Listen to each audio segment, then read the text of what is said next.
Exactly. So what are we doing today? Today is a conversation that Mike and Jill and I will primarily be having, as others chime in as well. But a group of us from kind of our offices had the opportunity to go down to Austin. What was it, 2 weeks ago now? A little more than 2 weeks ago, and it was all kind of geared towards market center leadership. But I would say, for me at least, the crowning jewel session of the time was getting basically what would have been 3 or 4 hours, where Gary was talking about kind of his perspective on leadership in this market.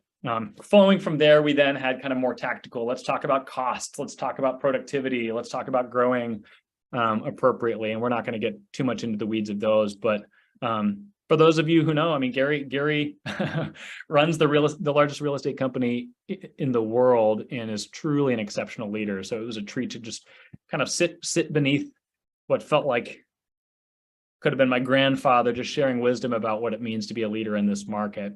Before we kind of dive into the content, Jill and Mike, any like initial impressions, kind of that having that opportunity to sit for 3 or 4 hours and hear his thoughts, kind of big picture thoughts? Well, I think it's important. Go ahead, Mike. I was just saying, I think it's important that, like, no matter if you're in a leadership position or not, you are a leader to some degree. You're a leader in your family, you're a leader in your business, with your clients. So I think that's an important lens to look at yourself through as we go through, the different topics and bullet points that we have for you today. Agreed. And, the whole essentially 4 hours was all leadership with Gary. And he started and said, leadership knows no position. We will be a leader and a follower at times. Leaders don't think they are on anyone's team. But it's just, I loved the leadership knows no position. And it is, I'm sure we'll get into that. I don't want to go too far ahead, Mark, but yeah, it was great. Can't wait to dive in. Yeah. And so you're here because you want to grow that muscle. You want to exercise that leadership muscle, as one of our speakers a couple months ago said. It's not because necessarily you're a rainmaker or you hold a particular title. It is broader than that. So I am going to go to share screen. Who needs to make me able to do that? Jordan, if you are on, that would be her. Because it doesn't. If I can share mine, I will.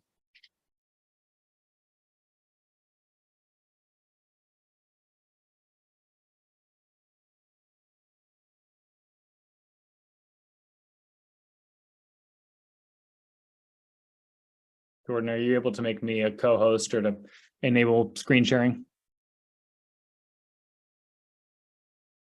Or Jill, are you there? It looks like you are, Mark.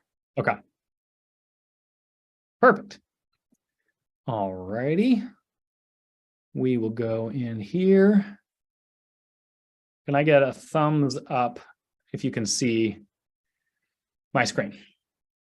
Thumbs up. We got content we're going to fly through, but hopefully it's not too much of us talking. So as you have a question, I can't see everyone's screen, so just unmute yourself and dive in and interject. Mine still says loading on your screen. I don't know if anyone else is seeing Okay. that. Or if you see Hang on a second. There now we can see. Yeah, perfect. Okay. I don't love that. I'm going to do, Mike, how should I do this? Should I stop share and then open it up and then share it again? You can try that.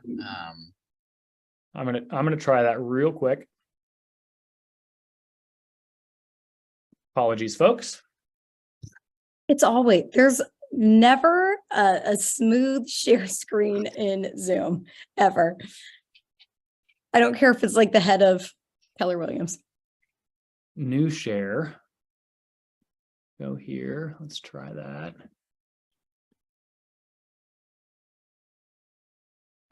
Same issue. Make me the host, Mark. Or co-host.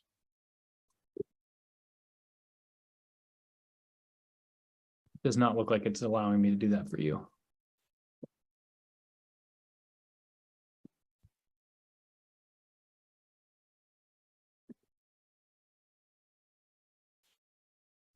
Hang on a second, folks. We'll get it.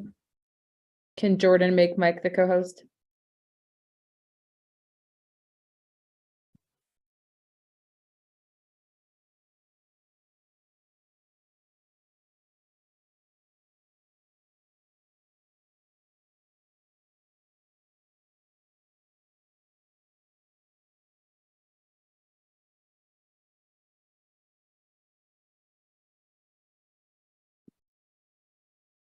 Are you able to now, Mike?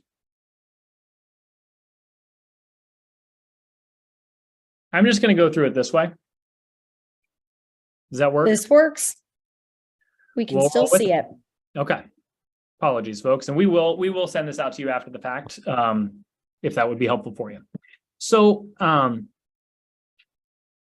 of this, we're going to be jumping around a bit, but what is our definition of leadership? How do we understand leadership to function? At its core, we can see that black box across the middle there. Leadership is teaching people how to think. Many of us, there was a helpful conversation. Many of us, we've come into leadership, or we're growing in leadership because we're good at a thing, because we're hard workers, because we model things well. That's not the same as teaching people how to think. So I'd love to open the floor for just a quick second. What are your preconceived notions about what leadership is? What baggage do you bring in as you think about what is leadership? How does your definition, right or wrong, differ from Gary's?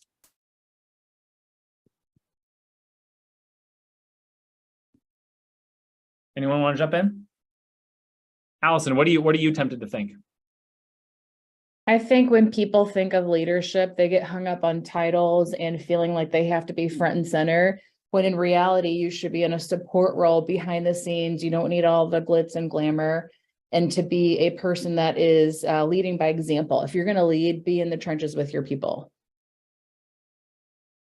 Correct. So leadership is not doing everything. It's also not telling everything. You're saying there's kind of a side-by-sideness to it, in the Yes. trenches together. Yes. What else?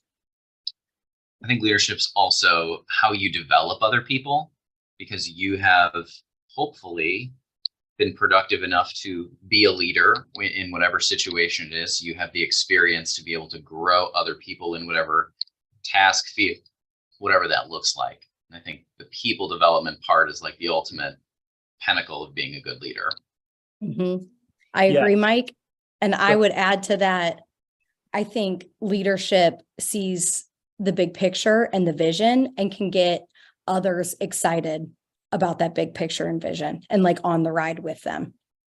Absolutely. At the top there, in the answer section, it says leadership is the ability to teach people how to think the way they need to think so they can do what they need to do when they need to do it, so they can get what they want when they want it.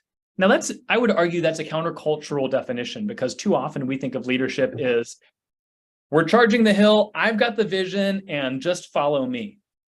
But that's not what this is saying. The most exceptional leaders, how many people have worked with someone who they're not going to do a thing unless it's their idea, right?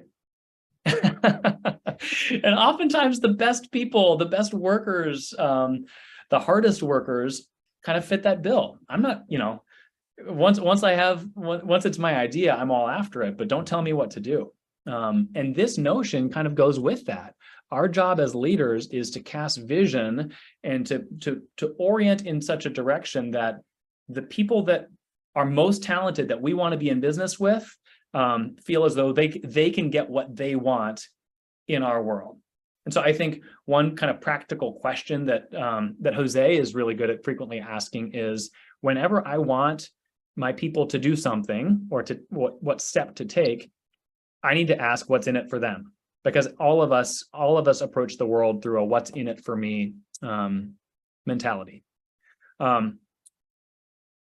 that bottom line or section there, excuse me, as it talks about the goal of leadership then when working with a group of people. So I can be working with an individual trying to move them in the right direction, but with a group of people, we want to mold people from a group of diverse individuals into a tight-knit, self-managed team dedicated to taking action and achieving results so that these individuals can achieve their goals while collectively achieving the team's goals. Reflect with me on that. What surprises you about that? What jumps out to you about that definition about leading a group of people?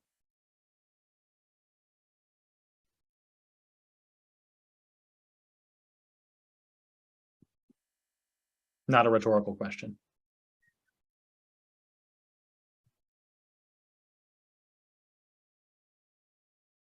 I it's just think everybody something. rowing in the same boat. Sorry, Jill. Mhm. No, Everybody that's rowing in okay. the same boat and sharing the vision and all doing their whatever percentage part of the overall vision. Sure. And I also see in that the achieving their goals along with the team's goals. You know, I mean, that's pretty much what Mike said, but that stuck out to me. Like Yeah. you can still work on your own goals while achieving the bigger vision as well. Your And goals. that implies that you have to have frequent conversations about what your team's goals are and the overarching goal of what you're leading to make sure you're in alignment, and then people can course correct as they go. But you can't just talk about it once and expect people to remember or maintain that same level of passion or drive to achieve the goals. It has to be a frequent conversation. And I think that the test of great leadership truly is, did those people you serve grow as people? And did they, while being served, become healthier, wiser, freer, and more successful? I think the language that jumps out to me here is tight-knit and self-managed are part of the same definition here. I think we have tight-knit teams, we do everything together, and then there's self-managed teams that, oh, whatever, we do our own thing. And I think when you've got cohesion and relational care and connection paired with people that don't need to be micromanaged, that's a rare thing. But that's a really, really beautiful thing. So I want to jump down, and Jill, this will be passing to you. I'm going to jump over this one. Well, I'll hit on this quickly, and then we'll go into the ego conversation, Jill. This was a helpful, and this is a brief conversation. Basically, if you're on a team, if you're leading a team, or if there's people that are kind of at will working with you in your world, they have needs that being with you fulfills. You are the means to having their needs fulfilled, or your team or your environment. And I think an important question to ask at the bottom here. So when might a leader acquire a follower, and when might a leader lose a follower? Right now, market's shifting, is it not? Things are getting tougher, I would argue, from a profitability standpoint, from a lead conversion standpoint. And so I think our ability to meet people's needs is harder now than it was a couple of years ago. And so leaders need to be crystal clear on why they gain people and why they lose people. And if you do lead a team, or if you're responsible for the kind of the recruiting or retention of people within your team, to reflect back on, okay, I lost 3 agents in the last 6 months. Is my value proposition delivering on what they need or not? Do I need to align my value proposition with the needs of the people in my world? And if not, that's something to look at. Jill, we can't be leaders without also being followers, which I think will segue. I'll pull that out a little bit here for us. This is a helpful illustration. It's like, wait, which person's the leader here? All too often, we think the leader is the one that has to be in charge, take the hill, have all the answers, and that's not the case. So let's talk about the ego conversation, Jill, and why that connects and why that matters. Yeah, this was like one of my favorite parts of the day. And they say, what is your ego? And your ego is your sense of self-worth or importance. So it's so easy to look at this and, oh yeah, like I always bring people along with me. But when we really think about it, I don't know how many of you on the call are parents. This whole conversation, we could look at it as being leaders with our children, being leaders with our friends, being leaders with our clients, even. The conversation Mark was just having a couple slides prior to this is, even if you're not losing 3 agents, why did I lose 3 clients? Or why, this all goes hand in hand. But this one was just profound for me. Within your ego, are you putting people first, or are you putting yourself first? And they say the truth is everyone has an ego. The choice of what ego focus we choose is one of the most important decisions of our lives. And we also actually had a brief moment with Dusty Oglesby, he runs Bold, I think. Do I have that right? Yep. He was just so wonderful. And where they talk about, the choice we choose is one of the most important decisions in our lives, how our whole lives are compromised of decisions we make. And there's decision and then effect, decision, effect, and so on and so forth. And I thought this was so important. And the more we can remove ourselves from a situation, and if we're dealing with clients, how can I guide them rather than it's always myself? What is in it for them? Like, you only have a relationship with them because they're looking to buy a house or they're looking to sell a house. How can you switch your focus to not about you and what's going to be the best decision for them? And in leadership, this goes with your people. It goes with having conversations and asking questions. And I could ramble on about this. I don't know if anybody has any thoughts or any questions, but I thought this one was pretty profound. I think I agree with you, Jill. And I think that it's important too to drill down on like Migo being a need for control and having little leverage and trust of others versus WeGo, ultimate collaborators whose skills are, they're confident in their skills, and really the choice of side that we find ourselves on is one of the most important decisions, according to Gary, that we make in our lives. Mm-hmm. Because you can drill down Migo, WeGo into almost every area of your life and business. And it's that John Maxwell, success through others. When you can make the decision to have the WeGo mindset, growing other people is going to in turn grow yourself too. Yeah, and I think the word ego has a negative stigma to it. Oh, let's keep our egos out of this. And I think I appreciated the point. It's like, no, we all have an ego. The goal is not the absence of ego. Ego, like you guys see the definition at the top there, it's your sense of self-worth or importance. Like having, they say humility is not thinking less of yourself, it's thinking of yourself less. And I think that's what ego is as well. It's like, no, I know who I am. I've got an appropriate level of confidence and groundedness in who I am, but I don't need to scrap and claw for my own sense of identity here. Which it can be a fine line. And Gary made the point. He's like, we work with a lot of Migos. A lot of the best people, the best producers, the most aggressive winners have more Migo than WeGo. And for those of you that are leading teams, some of you may have agents that, like, if it's not about them, they're not interested in it. And part of your job is not to crush them, but is to direct that.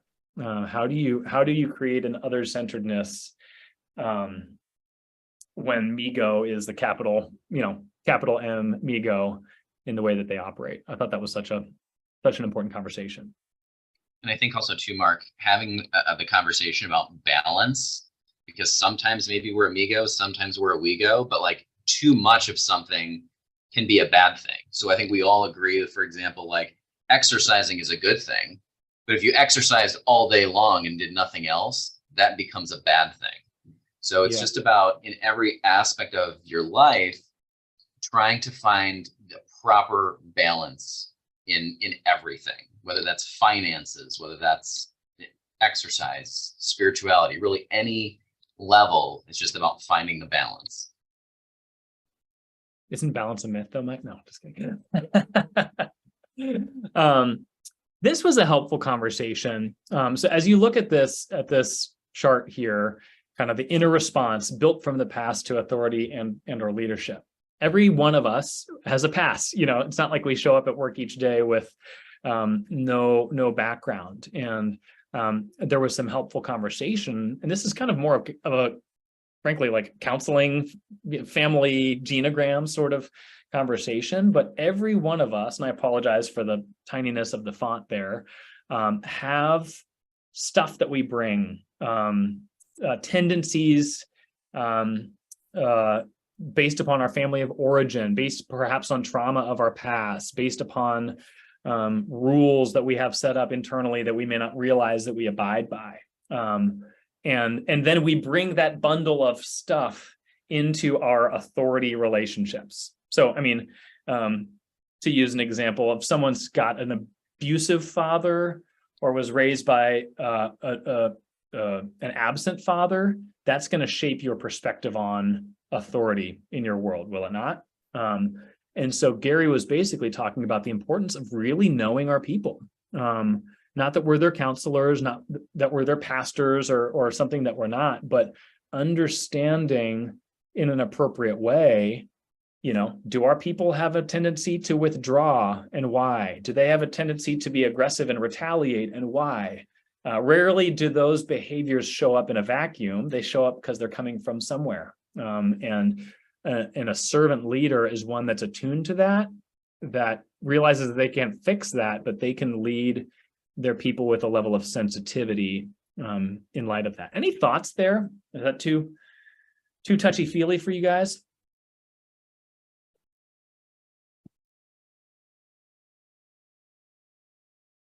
Cool. Well, we Okay, will. so I'm not on video because I was running around my house making lunch, but I have to agree to what you said, Mark, because sometimes simply meeting people where they're at will help them flourish and develop and feel more comfortable in their environment.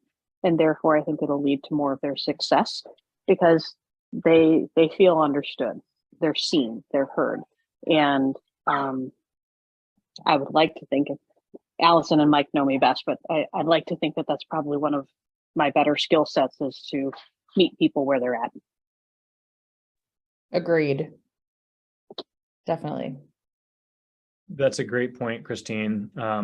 And I think one tool that we have is you think about like, great, where do I go from here? I'm not a counselor. How do I begin going there? Just asking questions.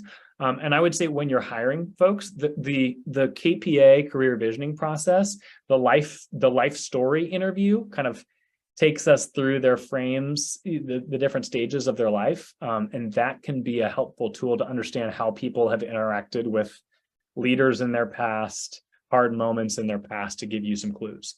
This was just a helpful thing because this isn't just about other people. And that was one of the main things that Gary said is this is not, you can't lead others if you're not leading yourself. And so as you think about the people in your world and their ability to be led or not, how do you respond to authority and or leadership? And does your response to authority or leadership, does that align with what you expect from others? And the real answer to that is no. We're all walking hypocrisies. We're all, walking contradictions. And I think all too often, this is getting real for a minute here, people find themselves in leadership or starting their own thing because I just could never be led. That's not a good thing. And so if you are one of those more dominant, if it's not my way, then I'm not in. That's not particularly healthy. And for you to ask questions, how can I grow in my ability to be led by others? And any of your TLs would be glad to have a conversation and kind of dig into that. But aligning your expectations for others with how you respond to leadership is essential. Mike, do you want to jump down to some of the positions or the levels of leadership? Sure. I think that's at the end if you want to It scroll is, down. So this is kind of like an overarching theme of leadership. So if you've never read the book 5 Levels of Leadership by John Maxwell, I highly, highly recommend it. I read it last year. It was one of the best books I read last year. And the 5 levels of leadership are position, permission, production, people development, and then the pinnacle. So when you think about level 1, position, people follow you because they have to. You're quote unquote the boss. This is somebody who we probably often picture as like a manager type of individual who has the position. And in this stage, if you find yourself in this stage in the course of your career, you're currently in this stage, I think it's important to focus on situational leadership, hone your emotional intelligence skills, be approachable and empathetic, and then ensure necessary team communication to really grow your skills as a leader.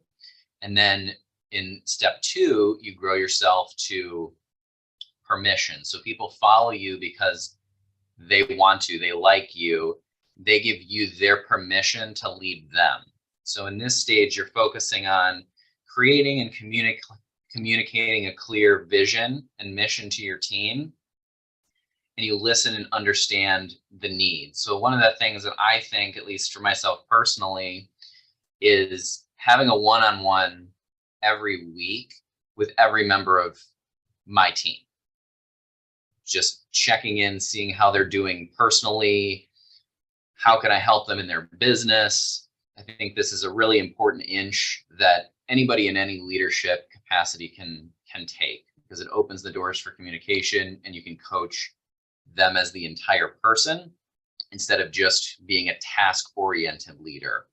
And then additionally, you ask for feedback and solicit ideas and also hold people accountable at the same time. In the 3rd level, production, that's when people follow you because you're amazing at what you do. You've achieved fantastic results for your organization, and nothing obviously speaks louder than results. If you want to build credibility that connects people, then you don't have to deliver results before you can deliver that specific message. And get out and do what you advise others to do. Get your hands dirty. Don't ever think like, hey, I'm the top #1 leader, I'm the most successful person, and you can't be humble to do something as simple as take the trash out because it's a need. So it's really about servant leadership and ensuring at this stage that the team is trained and developed. Then you adapt and improve on technologies and systems in a collaborative way, and by soliciting ideas from your team. Hey, this is working really well. Let's implement this universally. This isn't, how can we change? Don't ever be married to a specific system or idea, because we all know how often the world changes. And in my opinion, systems can constantly be improved. There's no such thing as a perfect one. Right. And at this stage, you want to assign managerial duties to future leaders, people you've identified that have talent and ability, and it will help you spend more time developing people. And in the 4th phase is a focus on people development. And it takes time to get to this phase. So after you've had production, you've had results, you turn your focus specifically to people development. And people in this phase follow you for what you've done for them. And they'll follow you because their careers are going to advance as a result of your leadership. You gain a broader responsibility and you advance to a higher level.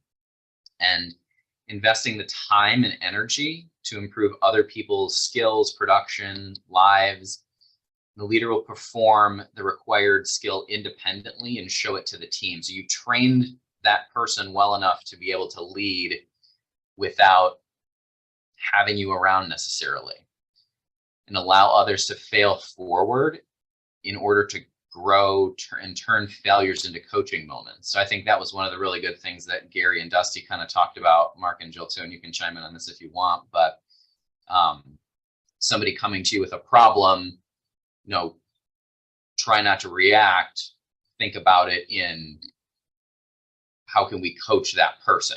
So how can we turn them around to achieve a better result from what they're experiencing? And then the fifth level is the summit. So I often equate this, if you're familiar with the MREA, is kind of like the seventh level of MREA, basically. It's people follow you in this stage because of who you are and the quality of life that you have, and because they respect you. So when someone respects you as a person, they admire you. When they respect you as a friend, they love you. And when they respect you as a leader, they follow you. So at this stage, you've done an amazing job of developing your organization, and you have a high number of leaders and that you trust to run your organization. And at this phase, you teach other people about leadership. You have integrity, you keep your promises, you do what you say you're going to do, and you allow your team to make independent decisions when possible. So none of this is certainly not a micromanagement phase. It's on a bigger level. And again, if you have more of an interest in trying to figure out, what level you lie in your leadership skills and position, I encourage you to read The 5 Levels of Leadership by John Maxwell. It was a great read for me, and I had a lot of takeaways. Which level, Mike, is the one where people are afraid of how much they love you? 5. The Michael Scott level. Oh yeah. Question on that. We all wear different hats. We've got leadership relationships with varying levels of maturity, for lack of better language. Someone that I've been working with for 2 months is not the same as someone that I've been working alongside for 5 years. Can you talk with us about, like, can different levels exist at the same time, or is it more about the leader's journey? To me, it's more about the leader's journey. Okay. And kind of where you're at, because like if you have put the time in to, you've gotten the position or in whatever organization or system that you're plugged into, it takes time to go from 1 to 3, to be a master at your craft, to produce high level results. And once you've done that, in some cases, people don't leave that level 3. It's hard to be able to give up control. And I think that, like, people don't resist change, they resist control.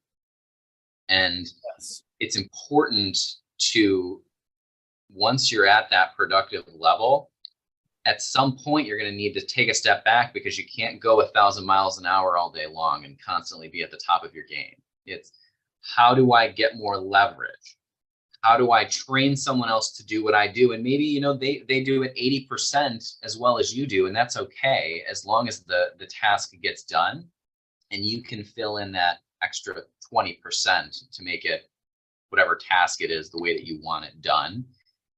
At the end of the day, it's going to help you with being able to do more things by having more leverage. And that is the transition from 3 to 4, which I think is a difficult transition that takes place over a period of time. Something you said, Mike, about, I think it was in this level 5, essentially you are teaching them, or maybe even in level 4, but you're teaching them essentially how to do your job. You're growing them as a leader to replace you. And it reminds me of the Thrive video. We showed it at one of our meetings. I don't know if everyone on the call has seen it, but it's our Where Entrepreneurs Thrive video, and it's Gary Keller's son emceeing the video, but he says, "We want you to out Gary.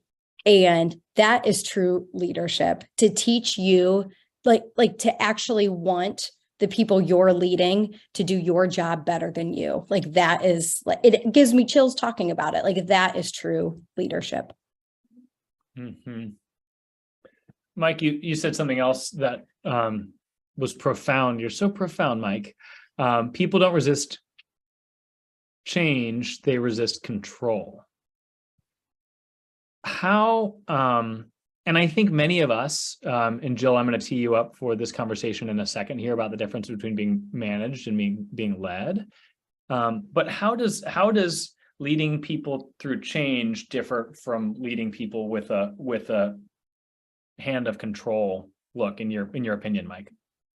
So at least in my experience, I mean, for me, like, I was at that 3rd level for a while. And it took me and has taken me a while to transition out of it. And that's kind of what I was alluding to when I talked about the time. It's really just my own personal experience. And I am the type of person who takes a ton of tasks and has the wherewithal to be able to handle a lot of things. And at some point, you just have to take a step back and realize that like you can't do everything. And that's where you need to develop someone else. And then when you do that, you see that, hey, this person isn't so bad. They have talent, skills, and abilities, and maybe they see things in different ways that can improve on, you know, the processes and systems that you're already doing. And I think it's just taking a step back and reevaluating, you know, and it's kind of the ego, me-go, we-go situation too, to some degree. And that all kind of ties in together with it. Mm-hmm. I had a mentor who would say, it was actually in feedback to me in seeing some of my leadership style, saying, you need to cast the vision without being married to the path. And I think control means I care about every step of the way. Whereas leadership, as you're describing it in a more healthy way, is here's where we need to go.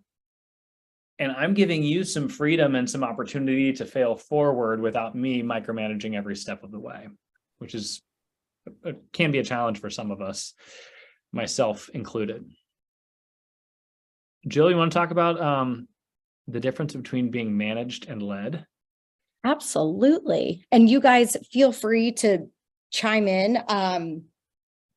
You know, this one was profound for me as well. So much of the day was, but one of my favorite little activities we did was going through the difference between a manager and a leader. And they said you can manage things, you can lead people, but you can rarely manage people effectively, and you can never lead things. This truth creates a genuine challenge today for all individuals or managers who find themselves as a person in charge of getting results through others. If you need to get results through others, managing and telling people what to do is not going to get you the best results. And essentially, like, how do you form success through others? And one of these little activities that Gary did, he said, go down this list, and under managed, it says arranged, contrived, engineered, maneuvered, regulated, supervised, watched over, taken care of, ruled, ordered, or dictated. And he said, you know, would you want that to be in your title? There's so many, there's office manager or general manager. Do you want to be the office dictator or the office orderer or the office ruler? Like, that doesn't sit well with anybody. And I don't want that person leading me. And then under led, the words synonyms he had for led were guided, affected, influenced, swayed, prompted, counseled, won over, coached, convinced, brought around, and advised. And, you know, an office advisor sounds a lot better than an office dictator. So just another, this kind of ties along with the ego, me go, we go. In any of your communication, whether you have a team, you want to grow a team, you can look at this with your clients, you can look at it with your family. How can we be leading and empowering them over managing and telling them what to do? Mike or Mark, is there anything you want to add in this topic or questions? Yeah, I was just going to ask the question for you or for anybody. You know, these are good words. And I think I too was impacted by that conversation. But then, okay, so what can I do today whereby my actions feel more like the right side of the column than the left side? And I'd love to hear, you know, popcorn, maybe a couple of you, whether in the chat or unmuting, what's something you can do that feels more like guiding than arranging, and that feels more like prompting than regulating? Would love to hear just some day-to-day real examples. I feel like and not to take the mic from anybody, but I just have to give credit where credit is due here.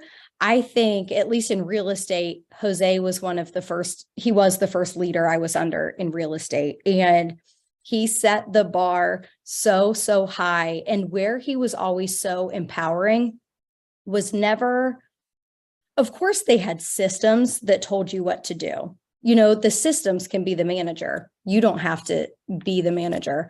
Yet if we ever had a conversation, it's the classic consulting conversation in MREA. It was, what was the goal? How do you think you did? How do you feel about it? What are you going to do different next time?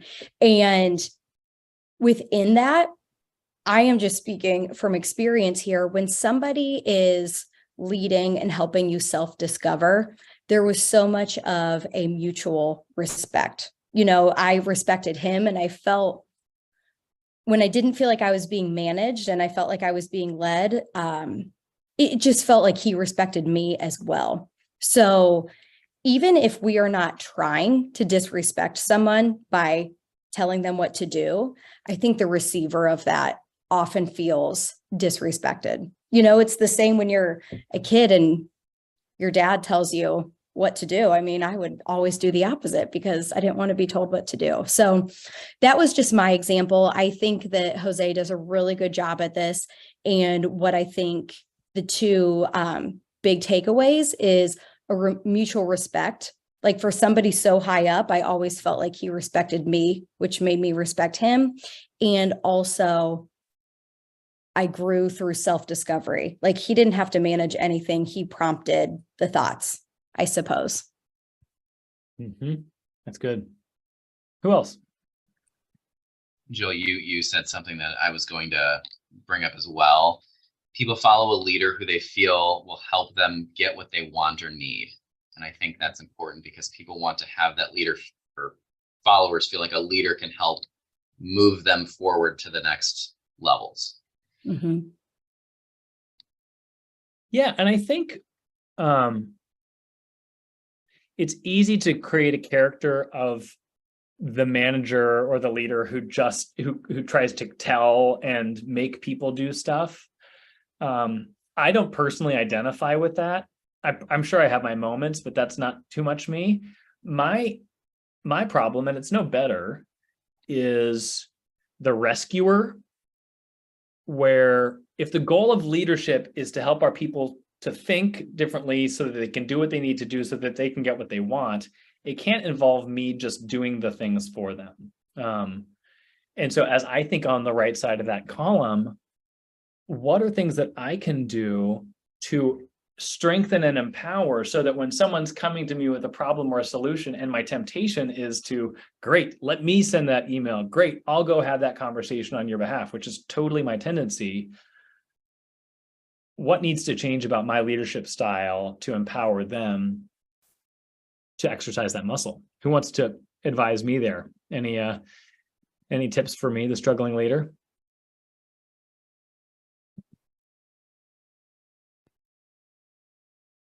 That's a great question, Mark. And it is, again, not to like keep bringing kids up, but we do it with our kids. Like, it's so easy to just fix it or do it. And I would share the story that some of our top 20% heard this already, but the story that Dusty shared about, he has his daughter at a father-daughter dance, and you know, there was all these little pockets of girls, and he said, you girls just form all these groups, and there's all these pockets of girls. And I don't know if his daughter was newer. I might be missing that detail, but she went up to one, say the skater girls, and nobody really let her in their circle. And then she went up to the soccer players, and they didn't really let her in their circle. And it just kept going through the cheerleaders, whoever it was. And she was a 9-year-old girl, so picture about that age. Nobody was really letting her in their circle. And she turned around to her dad and just had the biggest crocodile tears in her eyes and said, Daddy, I want to go home. Of course she did. You know, she felt alone. And he said, no, baby girl, like, we're not going. let's find a different way to have fun. Like you can get through this. And he said before too long, there were like purple balloons around the room, and she ended up, nobody wanted to dance with her. She found one of the purple balloons and was jumping in the middle of the dance floor with it. And all of a sudden, one group notices she was doing that, and they went and grabbed balloons and started jumping. And then another group came over, and another group came over. And it is so difficult, whether it's your child, whether it is somebody, a colleague or somebody on your team, or even a client.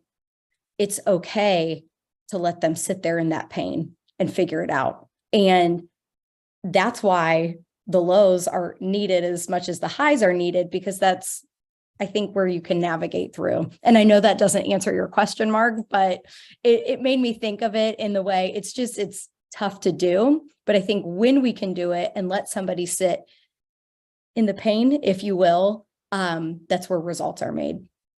I think that's a great answer. Jill, I know you need to scoot in a second. So Thank you. Feel free. Jill's got juggling many different things today. So thanks, Jill. Thank you all so much. This was great. Appreciate you, Mark and Mike, and course. everyone. See you soon.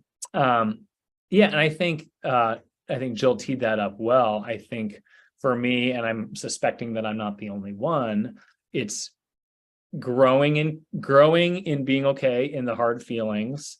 For me, growing okay with the pause or the quiet moments where they're kind of letting their gears spin and they're coming around to what makes the most sense. And I think for me also, it's, and Mike, you hit on this earlier, it's being okay with the fact that them taking it and doing it will at an 80% level of what your quality might be, has to be okay. And I think that's where things can break down for me sometimes. It's like, well, I have an idea about how it should be done, so I'm just gonna take it. And that's not, it's usually not best. It's certainly not best for me. It's usually not best for everyone. And it's also not best for the person who has the opportunity to grow here. There's more things that we could go through, but I don't want to make it too content heavy. So I'm going to do a stop share, and I would just love to hear, what's a leadership challenge you all are facing? Is there something that you're curious about, something that you're wrestling with right now in your moment in the business that we could mastermind around together and support you in?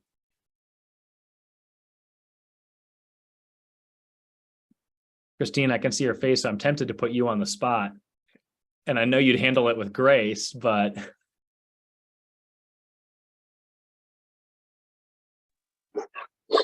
Can you hear the dogs in my house?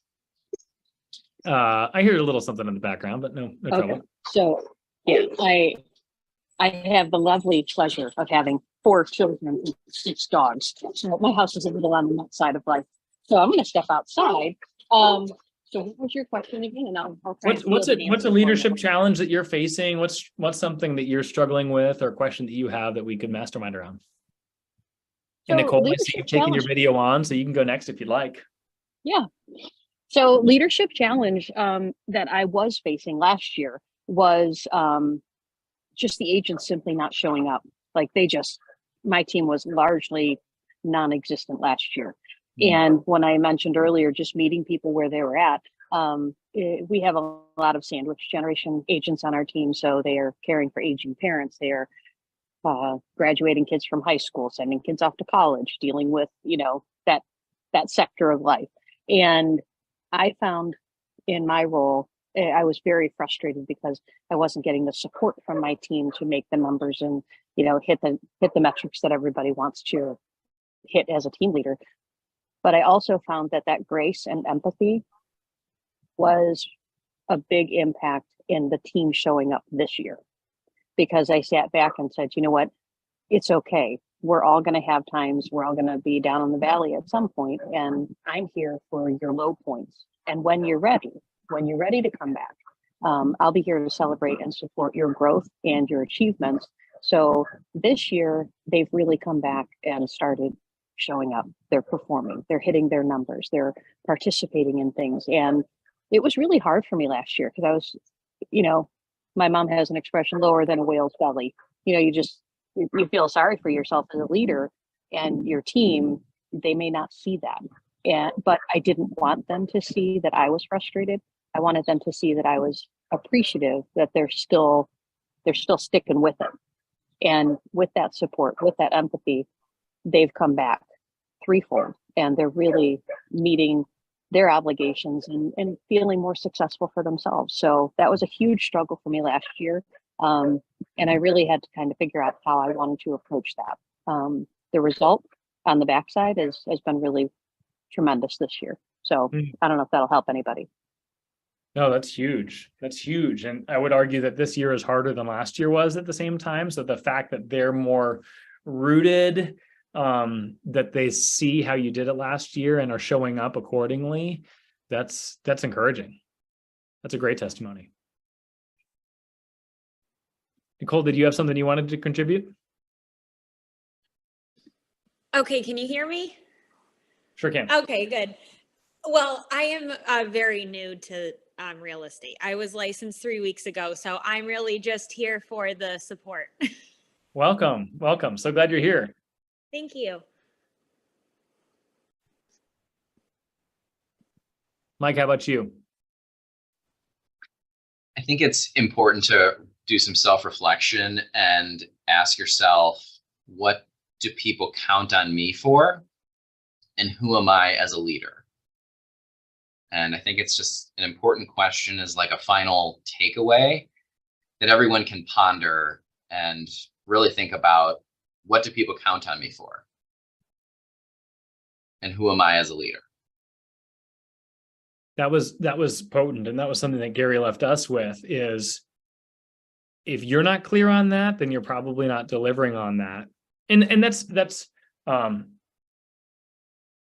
to go further in that conversation. It's not, well, they expect me to do this, and this, and here's all the tasks that I do. It's, how do I show up for people? What can my people predictably expect from me, from the quality and the way that I engage with them? And do I have kind of a signature as it relates to the way that I show up for people? And we had a good discussion afterwards that evening about, like, what does that look like for me? And I thought that was a really good, challenging thought. Cool. Well, there's always more content than necessary. And I think just the parting frame, as we think about the leader of the largest real estate company in the world, is it's more about them than it is about you. And how do you lead them in such a way that helps them to get what they want? And it comes through patience, it comes through asking good questions, and it comes through modeling it as well. I left that session, I don't know about you, Mike, but I left that session more rooted and more thankful than ever to kind of be in the same ecosystem, from someone that's as kind of grounded as Gary is in his leadership. So for sure. Thank you all. We go. Yeah, exactly. Well, I appreciate all of your time. We're going to give you a couple minutes back, done a few minutes early, and go and lead on. Appreciate you. Thanks, everybody. Peace.